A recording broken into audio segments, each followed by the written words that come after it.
चमेली के फूल राजा मने नहीं भावे, चमेली के फूल राजा मने नहीं भावे।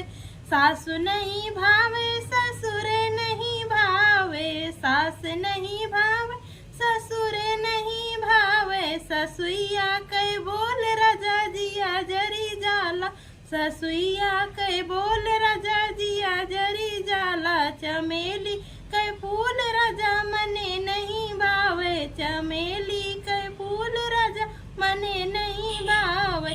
जेठान नहीं भावे जेठ नहीं भावे, जेठान नहीं भावे जेठ नहीं भावे। जेठनिया के बोल राजा जिया जरी जाला, जेठनिया के बोल राजा जिया जरी जाला।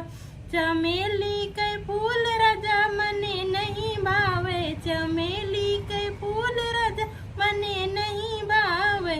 देवर नहीं भावे देवरान नहीं भावे, देवर नहीं भावे देवरान नहीं भावे। देवरनिया के बोल राजा जिया जरी जाला, देवरनिया के बोल राजा जिया जरी जाला।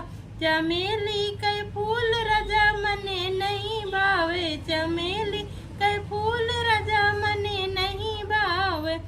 ननद नहीं भावे नंदोय नहीं भावे, ननद नहीं भावे नंदोय नहीं भावे। ननदिया के बोल राजा जिया जरी जाला, ननदिया के बोल राजा जिया जरी जाला।